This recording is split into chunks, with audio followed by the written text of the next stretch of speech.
넌 내려오라 그 나무 아래로 인생의 마음 그를 지으시 11월 21일 목요일 요한계시록 1장 1절에서 8절까지 내용의 주석입니다. 본 주석은 대한기독교사회 창립 100주년 기념 성서 주석 요한계시록 김철손 지음입니다.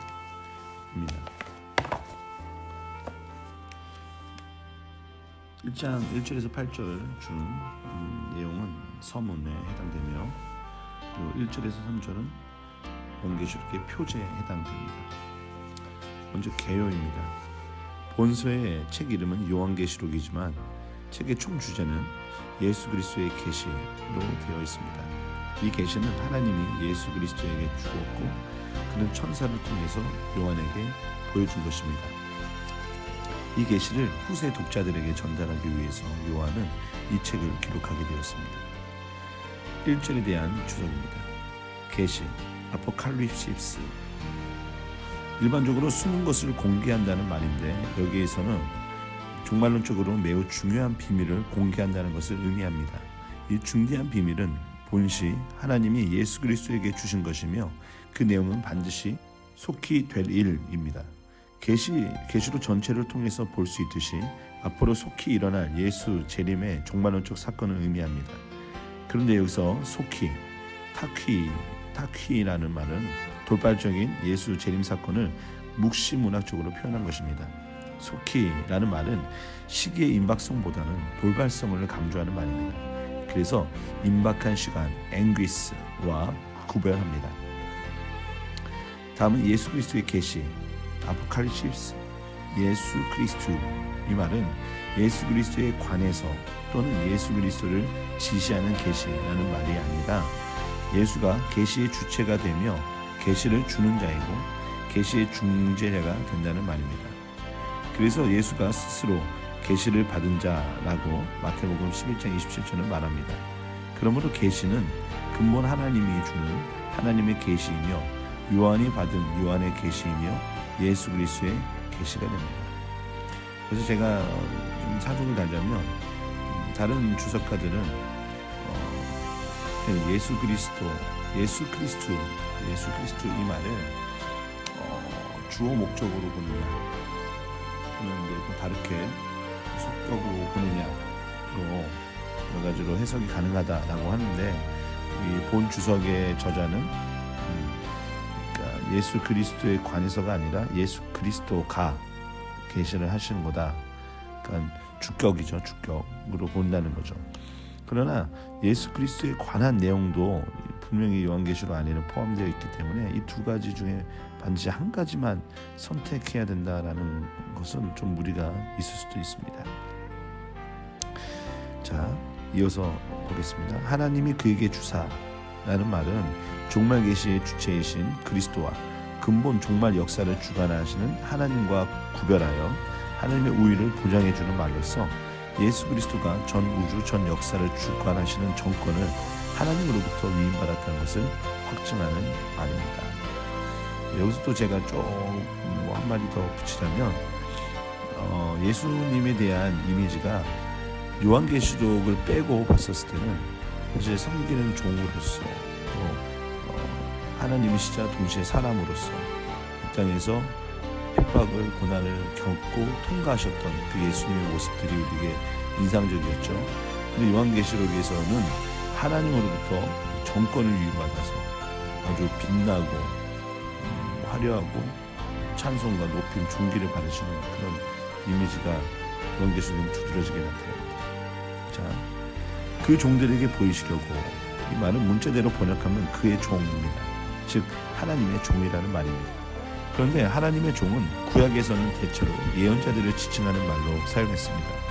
그러나 신약에서는 일반 그리스도인을 가리키는 말로 사용됩니다. 특히 여기서는 속히 될 일의 계시를 받을 성도들을 가리키는 말입니다. 그 천사, 본문에는 역시 그의 천사로 되어 있습니다. 그의 천사, 그러므로 하나님의 천사라는 말입니다. 이 천사는 속히 될 일을 요한에게 계시하는 것으로 시작하여 요한을 통해서 모든 그리스도인에게 계시하는 것으로 끝나게 되어 있습니다. 그러므로 이 천사는 계시록 전체의 모든 환상의 계시자로, 전달자로, 해설자로, 실질적 인격적인 존재로 표현되어 있습니다. 네, 맞습니다. 저자 요한은 이 천사를 통해서 모든 내용을 전달을 받은 것입니다. 자, 2절에 대한 주석입니다. 요한은 하나님의 말씀과 예수 그리스도의 증거. 자, 이 부분입니다. 우리 본문의 관계대명사 호스를 요한으로 번역하여 2절이 시작됩니다.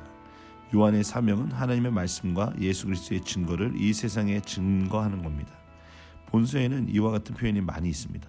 하나님의 말씀과 예수의 증거, 예수의 증거와 하나님의 말씀, 하나님의 말씀과 저희가 가진 증거, 하나님의 계명을 지키며 예수의 증거를 가진 자, 곳곳에 있습니다. 여기서 나오는 하나님의 말씀은 19장 13절에서는 예수 그리스도의 인격적인 칭호로 사용했고 17장 17절 그리고 19장 9절에서는 하나님의 뜻으로 이해하는 것이 좋을 것 같습니다. 그리고 하나님의 말씀은 말씀의 주치자이신 하나님이 하신 것이라고 이해할 수 있으나 예수의 증거의 속격에 대한 해석으로 두 가지가 있습니다. 하나는 주어적 속격으로 예수께서 증언하는 증거로 이해할 수 있으며 또 하나는 목적격 속격으로 예수에 관한 증거로 해석할 수 있습니다. 이게 제가 아까 말씀드렸던 내용이 여기 나오네요. 그런데 1장 5절에서 충성된 증인이라고 지칭한 것으로 보아 주어적 속격으로 해석하는 것이 일반적인 견해입니다. 그리고 저자는 하나님의 말씀과 예수 그리스도의 증거를 자기의 본 것의 내용으로 삼고 있습니다. 이것은 이미 1절에서 설명한 반드시 속히 될 일의 종말론적 특별 계시를 말합니다. 저자는 여기서 본 것이라고 했는데 종말론적 특별 계시는 반드시 시각적인 현상에 관계되는 환상의 세계를 말합니다. 저자는 22장 8절에서 계시록 전체 환상을 자신이 보았다는 것을 다시 강조했습니다. 요한은 자기가 본 모든 환상은 절대적인 하나님의 말씀이며 진실한 예수 그리스도의 증거라고 확신하고 있습니다. 그리고 요한은 본 것을 다 빠짐없이 정확하게 증거하겠다고 고백했습니다. 3절입니다. 세 번역으로 제가 읽자면 이 예언의 말씀을 읽는 사람과 듣는 사람들과 그 안에 기록되어 있는 것을 지키는 사람들은 복이 있습니다. 그때가 가까이 왔기 때문입니다. 여기서 이 예언의 말씀은 저자는 계시록을 예언의 말씀으로 시작해서 예언의 말씀으로 끝을 냅니다. 계시록을 예언이라고 하는 것은 속히 될 일이 아직 이루어지지 않은 미래의 사건을 예고한다는 의미에서 하는 말이 아니라 구약시대로부터 내려오는 전통적인 예언자의 심정을 가지고 그 사명에 통감하고 하는 말입니다. 그래서 저자는 읽는 것과 듣는 자들, 읽는 자와 듣는 자들과 그 가운데 기록한 것을 지키는 자들이 복이 있나니라고 했습니다. 계시록은 하나님이 종말 사건을 환상 문학으로 기록한 글이기 때문에 읽는 자가 있어야 하며 듣고 행하는 자가 있어야 합니다. 그런데 본문에 읽는 자라는 단수 관사가 붙어있는 것으로 보아 어떤 특정한 개인을 지적한다고 생각할 수 있습니다. 그는 아마 당시 공중 예배 때 공석에서 청중을 대표하여 이 글을 낭독한 사람이었을 것이라고 생각됩니다. 그리고 듣는 자, 지키는 자들은 복수형으로 되어 있습니다.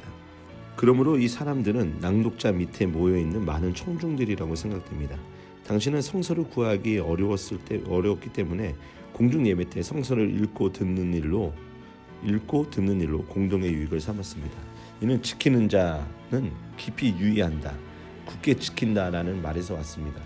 당시는 시대적 위기감이 매우 고조되어 있었던 때였기 때문에 이 예언의 말씀에 유의하고 끝까지 신앙을 지키는 사람은 특별한 축복을 받을 것이라고 약속해 줍니다.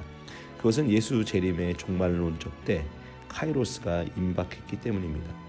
그리고 예수의 재림을 구속의 은총으로 받아들이는 충성된 그리스도인들에게는 최대의 축복이 됩니다. 그래서 그때가 임박한 것을 두려워할 것이 아니라 간절히 대망해야 할 것입니다. 그리고 여기서 그 복이 있다라고 하는 것이 계시록의 7번의 축복의 기원이 있습니다. 본 1장 3절과 14장 13절, 16장 15절, 19장 9절, 20장 6절, 22장 7절과 14절. 그리고 4절부터 8절까지 소아시아 7교회에 보내는 편지에 대한 내용이 이제 실려 있습니다. 제가 먼저 4절 주석을 읽어드리기 전에 개요를 먼저 얘기합니다. 본서의 서문이 끝나자 저자는 편지 형식으로 이 책을 쓰기 시작합니다. 초대교회의 편지 형식은 발신인, 수신인, 수신지 그리고 인사말이 있습니다. 여기서 발신인은 요한이라는 것이 확인되었고 수신지는 소아시아의 7교회로 되어 있습니다. 요한은 7교회에게 정중하게 편지 형식의 인사말을 쓴 다음 임박한 예수 재림의 사건의 중요성을 강조합니다. 자, 4절 주석을 읽도록 하겠습니다. 먼저 4절 세번역 읽어드립니다. 나 요한은 아시아에 있는 7교회에 편지를 씁니다. 지금도 계시고 전에도 계셨고 또 앞으로 오실 분과 그의 보좌 앞에 있는 7영과 여기서 아시아에 있는 7교회를 먼저 얘기합니다. 7교회의 이름은 4절에 나열되어 있습니다. 그런데 당시 그 이름의 교회가 그 도시에 실제 했는지는 확실히 알 수 없습니다. 또 7교회가 다 모범적인 교회라고 할 수도 없습니다. 그리고 저자 요한과 개인적으로 얼마나 긴밀한 관계를 가지고 있었는지도 알 수 없습니다. 또 이 지역에 7교회만 있었다는 증거도 없습니다. 당시 로마 정부의 지배하에 있는 소아시아 서부에 있는 7교회를 선택하는 것은 특별한 의미가 있습니다. 지도상에서 에베소로부터 시작하여 서머나, 버가모, 두아디라, 사데, 필라델비아, 라우디게아로 선을 그어 다시 에베소로 연결시켜 보면 그것들은 아시아의 중심일 뿐만 아니라 요충지대를 이룹니다. 그래서 지리적으로도 중요하지만 교회사적으로도 중요한 의미를 가집니다. 이제도 계시고 그리고 전에도 계셨고 또 앞으로 오실 분. 본래 하나님의 자존성과 존엄성을 나타내는 말인데 유대교회의 하나님의 존엄성을 증언하는 말, 출애굽기 3장 14절에 나는 스스로 있는 자라는 말에서 영향을 받은 것으로 생각이 됩니다. 그런데 계시록은 고대 헬라어나 70인경과는 다른 표현을 하고 있습니다. 하나님의 존재 양상에 대한 해석이 달라지는 것입니다. 구약의 신은 존재론에 중점을 두는 데 반해서 계시록에서는 신의 활동성에 중점을 두고 있습니다. 그러므로 하나님은 영원부터 영원까지 존재한다는 것이 중요한 게 아니라 이제 종말 역사에 개입해서 활동한다는 것이 중요합니다. 개입과 활동이 중요하다는 거죠. 여기에 현재 천상에서 존귀함을 받고 있는 그리스도의 재림 사건이 파루시아, 예수님이 오시는 그 파루시아가 거침없이 이루어질 것이다. 이런 유사한 표현이 여러 곳에 있습니다. 4장 8절, 11장 17절, 16장 5절 그리고 11장 17절과 16장 5절에는 하나님의 심판이 동반될 것을 암시하고 있습니다. 자, 그리고 그 보좌 앞에 있는 7영 나옵니다. 지금까지 하나님과 그리스도를 밀착시켜 설명했는데 여기에서 7영이 처음 나타나 삼위일체의 신관의 근거를 발견하게 됩니다. 하나님의 존재 양상의 완전성은 여기 3자 배열에서 확립된다고 할 수 있습니다. 4절의 하나님과 5절의 예수 그리스도 사이에 7영이 위치하고 있는 제2위의 신적 존재라고 할 수 있습니다. 이 영은 하나님과 그리스도를 연결시키는 영, 즉 성령이라고 크라프트라는 학자는 주장합니다. 그런데 천계환상에는 하나님의 보좌 바로 앞에 7등불이 켜져 있다고 했는데 이 등불을 하나님의 7영이라고 했습니다. 그리고 7영은 천계에서 하나님과 그리스도와 같은 반열에 속하는 7천사와 연관이 있다고 봅니다. 특히 구약 위경에 이것이 많이 나온다고 합니다. 토빗이라든지 에녹 전서, 헤르마스 목자서에 보면 7천사의 이름을 마이클, 가브리엘, 라파엘, 그리고 라켈, 사리엘, 우리엘, 르미엘이라고 되어 있다고 합니다. 그 중에서 이제 보좌가 나오는데 이 보좌는 왕이나 나라의 최고 통치자의 자리, 주로 유대교에서 유래했습니다. 열왕기상 22장 19절과 시편 47편 8절, 에스겔서 1장 26절에 나옵니다. 계시록에서는 어디까지나 천적 성격으로 표현하고 있습니다. 보좌라는 말이 계시록에 47회나 나타납니다. 자, 5절입니다. 또 신실한 증인이시요 죽은 사람들의 첫 열매이시요 땅 위에 왕들의 지배자이신 예수 그리스도께서 내려주시는 은혜와 평화가 여러분에게 있기를 빕니다. 예수 그리스도께서는 우리를 사랑하시며 자기의 피로 우리의 죄에서 우리를 해방하여 주셨고. 자, 먼저는 충성된 증인, 그러니까 신실한 증인이시오 죽은 사람들의 첫 열매이시오 땅 위의 왕들의 지배자이신 예수 그리스도. 예수 그리스도에 대한 삼중의 칭호가 그의 인격과 사명을 단적으로 표현합니다. 구약 시대에 하나님이 다윗을 선택하실 때 부른 찬양 시편 88편 27절과 38절에서 유래한 메시아적 칭호라고 생각됩니다. 계시록에서 예수에 대해서 증인이라고 표현한 것은 3장 14절밖에 없습니다. 증인은 단순히 어떤 사실을 확언하는 말이 아니라 진리를 증언하다가 죽는 데까지 이르는 사실을 말합니다. 그래서 증인 마르투스는 증언 웨티니스와 순교와 어원이 되었습니다. 예수 그리스도는 이 세상의 생존 시에 충성스러운 진리의 증언자였으며 계시록 전체 내용의 충성스러운 증언자입니다. 그리고 구속론적인 의미에서 충성스러운 증인으로 죽은 자가 되셨다고 할 수 있습니다.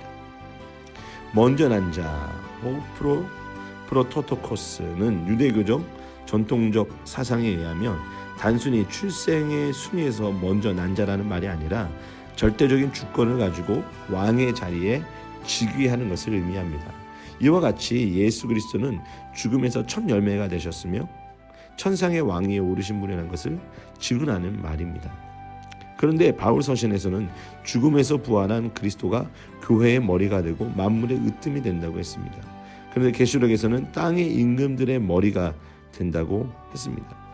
계시록에서 땅의 임금들의 지배권에 대해서는 이야기가 곤란합니다.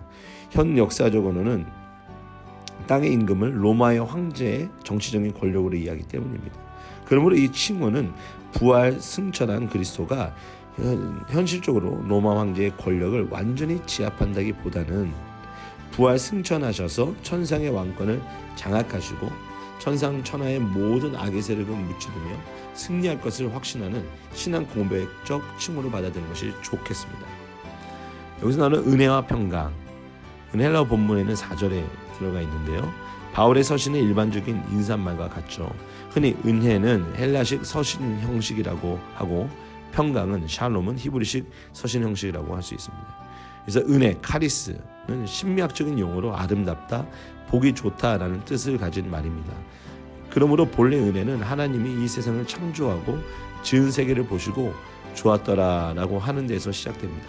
그러므로 은혜를 베푸는 분은 하나님이며 그에게서 받은 모든 삶의 근원은 다 좋은 것이며 은혜가 되는 것입니다. 특히 여기서는 예수 그리스도를 통하여 구속함을 받았다는 것을 가장 큰 은혜라고 합니다. 평강, 에이레네, 샬롬은 그리스도 안에서 누리는 참 평안을 말합니다. 이 평안은 육체적, 심리적, 정신적 평안과 사회적 평안과 안정이 다 포함되어 있습니다. 저자는 바울이 빌보 교회에 기원한 말씀, 그리하면 모든 지각에 뛰어난 하나님의 평강이 그리스도 예수 안에서 너희 마음과 생각을 지키게 하시리라고 한 그러한 심정으로 7교회에 문안 인사를 했습니다. 자, 우리를 사랑하사 그의 피로 우리 죄에서 우리를 해방하시고, 세 번째는 예수 그리스도께서는 우리를 사랑하시며 자기의 피로 우리의 죄에서 우리를 해방하여 주셨고 라고 합니다. 여기 그 5절 상반절에는 주로 예수님의 인격에 대한 확언이 있는데 5장 하반절에서 6절에서는 그리스도의 사명이 지원됩니다. 그러니까 인격과 사명이 나타나자는 거죠. 그의 사명은 먼저 우리를 사랑하는 것이며 그 결과로 우리를 죄에서 해방시키는 일이라는 얘기입니다. 사랑하사, 현재 분사형으로 아가파오라는 말을 사용했는데 그것은 그의 사랑이 언제나 현지적으로 계속되고 있다는 뜻입니다. 그리고 그리스도인의 사랑의 행위는 그 절정에 이르러 피를 요구할 때가 있습니다. 그래서 그리스도는 우리를 위해서 피를 흘려주셨던 것입니다. 피 흘림은 본래 구약의 제의적 배경을 가진 말이기 때문에 제단에서 드리는 제물의 피를 암시합니다. 이것은 전 인류의 죄를 대속하기 위해서 흘린 그리스도의 피이며 이로 인해 우리가 죄의 사슬에서 해방을 받게 되었습니다. 왜냐하면 예수 그리스도를 구주로 믿는 사람은 다시 정죄함을 받지 않고 영원한 자유자가 되기 때문입니다. 6절입니다. 우리로 하여금 나라가 되게 하시며 자기 아버지 하나님을 섬기는 제사장으로 삼아 주셨습니다. 그에게 영광과 권세가 영원 무궁하도록 있기를 빕니다. 아멘. 자, 그의 아버지 하나님을 위하여 우리를 나라와 제사장으로 삼으신 그분에게 설명을 드립니다. 하나님을 예수 그리스도의 아버지라고 호칭한 것은 여기뿐입니다. 예수 그리스도는 그의 피로 우리를 죄에서 해방시켰을 뿐 아니라 이제는 우리를 나라와 제사장으로 삼아 하나님 앞으로 나아갈 수 있도록 구속적 사랑을 보여주었습니다. 나라와 제사장이라는 말은 출애굽기 19장 6절에 너희가 내게 대하여 제사장 나라가 되며 거룩한 백성이 되리라 라는 구절에서 온 것 같습니다. 하나님은 본래 그의 백성을 한 나라로 삼고 제사장을 통해서 그의 나라와 긴밀한 관계를 가지고 특별히 가호해 주었습니다. 이와 같이 신약시대에는 성도들이 예수 그리스도를 증보로 하여 하나님께 나아갈 수 있게 되었습니다. 그래서 베드로전서 2장 9절에 성도들을 오직 너희는 택하신 족속이요 그의 소유된 백성이라고 했던 것입니다. 영광과 능력이 무궁하도록 세세토록 모든 성도를 죄에서 해방시켜주고 하나님 아버지 앞에 나아갈 수 있도록 우리의 대속자가 되신 그리스도에게 영광과 능력을 기원하는 것은 너무나 당연하죠. 그래서 끝에 아멘으로 마치는데 일반적으로 그렇다라는 긍정적인 응답으로 유대교와 그리스도교가 공통적으로 사용하는 말이죠. 계시록에서는 예전적 용어로 사용된 것이 많이 있습니다. 1장 6절, 5장 14절, 7장 12절, 그리고 19장 4절.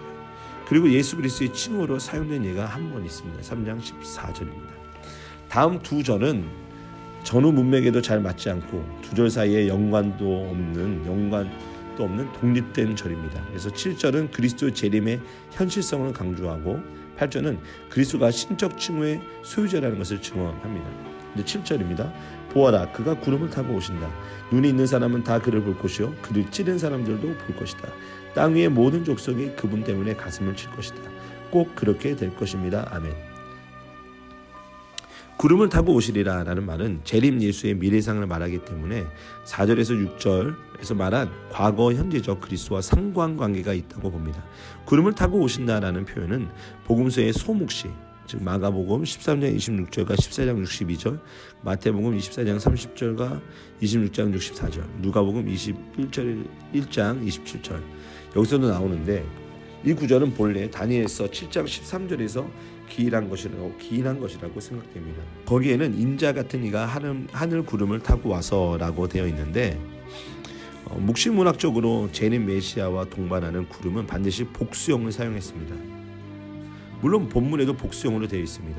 복수형은 초자연적, 영적인 세계현상을 묘사한 것입니다. 그런 의미에서 예수 승천 때 동반한 구름과는 구별됩니다. 그것은 단수형으로 사용됐기 때문입니다. 예수의 승천 사건은 현실적 역사적 지상의 사건이고 미래적 묵시적 의미가 없다는 것을 확증합니다. 각인의 눈이 그를 보겠고, 그러니까 눈이 있는 사람은 다 그를 볼 것이요 라고 되어 있는 세번역은 그렇게 됐죠. 이것은 예수 재림의 사건이 종말론적 대환란이 다 지나간 뒤에 새 세계, 새 질서 속에서 이루어질 것이기 때문에 그때는 누구나 다 함께 영적인 안목으로 볼 수 있다는 말입니다. 그런데 예수 재림은 충성된 그리스도인에게는 감격과 환희의 영광스러운 날이지만 어떤 사람에게는 두려움과 비참한 저주의 날이 될 것이라고 했습니다. 그들은 그를 찌른 자와 땅에 있는 모든 족속이라고 했습니다. 그를 찌른 자, 그로 인하여 애곡하는 자라는 표현은 스가랴 12장 10절에 그런데 그들이 그 찌른 바 그를 바라보고 그를 위하여 애통하기를 독자를 위하여 애통하듯 하며 그를 위하여 통곡하기를 장자를 위하여 통곡하듯 하리로다. 에서 유래한 것으로 봅니다. 땅에 있는 모든 족속이라는 말은 스가랴에는 나타나지 있지 않지만 스가랴 12장 12절에 14절을 집약해서 표현한 것으로 봅니다. 그런데 스가랴에는 당시 바벨론 왕들의 비통함을 말하고 있고 계시록에는 땅이라는 말이 첨가되어 있으며 모든 족속으로 확대된 전 인류에게 미치는 사건으로 되어 있습니다. 그런데 그 중에 특히 그를 찌른 자가 있다고 했습니다. 복음서에서 보면 예수가 십자가에 달렸을 때 실제로 그의 가슴을 찌른 로마 군인이 있었습니다. 그런데 그를 찌른 자를 어떤 개인 한 사람으로 단정하는 것은 올바른 해석이 아니라고 생각합니다. 그보다는 그리스도의 십자가 사건 자체를 상징적으로 묘사한 것이라고 이해하는 것이 좋겠습니다. 저자가 여기서 다니엘 7장 13절과 스가랴 12장 10절 그리고 마태복음 24장 30절을 종합해서 나름대로 결론을 내리고 있는데 예수가 반드시 재림하셔서 그의 대적자들을 심판할 것을 확언하는 말입니다. 8절입니다. 세 번요. 지금도 계시고 전에도 계셨고 앞으로 오실 전능하신 주 하나님께서 나는 알파요 오메가다 하고 말씀하십니다. 자, 8절 본절 해설에 문제가 있습니다. 우선 본절을 이해하기 쉽게 다시 번역한다면 다음과 같이 됩니다. 지금 계시고 전에도 계셨고 장차 오실 전능하신 주 하나님께서 말씀하신다. 나는 처음이요 나중이다 라고 할 수 있습니다. 이 주석가에 따르면 세 번역이 아주 잘 되어 있는 것 같습니다. 이 구절은 하나님이 자신을 소개하는 형식으로 되어 있습니다. 그런데 내용을 분석해보면 하나님이 직접 말씀하신 부분과 저자가 하나님에 대하여 설명한 부분이 구분됩니다. 주 하나님, 계시록에 있어서 가장 많이 쓰이는 하나님에 대한 칭호입니다. 당시 도미티아누스 왕자가 이 도미티아누스가 95년, 96년에 즉위가 되어 있었어요. 이 칭호를 도입해서 자신의 칭호로 삼아 주와 하나님이라고 했습니다.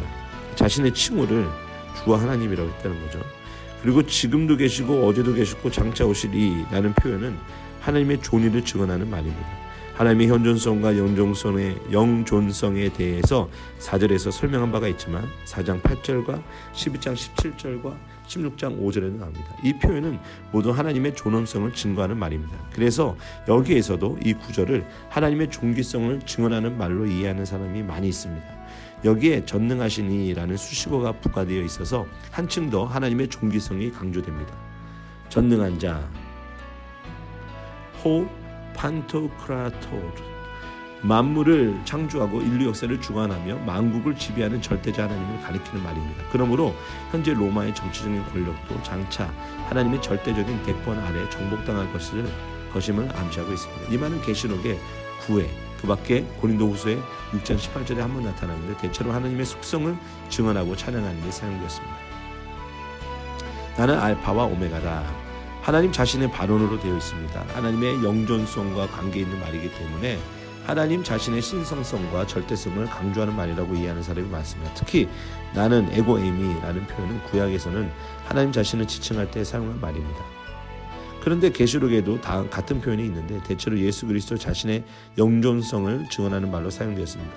그러므로 본절에서도 하나님의 발언이라기보다는 예수의 발언으로 볼 수 있다는 주장도 있습니다. 또 하나 고려해야 할 점은 계시록에서 하나님의 발언은 1장 13절 이하의 환상에서 시작되기 때문에 이 책의 서문인 8절까지는 재림 예수의 존귀를 찬양하는 것이라고 이해하는 것이 좋겠습니다. 특히 7절과 연결시켜 볼 때 8절을 그리스도론적으로 해석하는 것이 타당할 것 같습니다. 알파와 오메가, 헬라 첫 글자 철자의 첫 글자 알파와 마지막 글자 오메가를 말합니다. 처음과 나중과 같은 말로 인류 역사의 창조자이고 섭리자이며 완성자라는 뜻을 나타냅니다.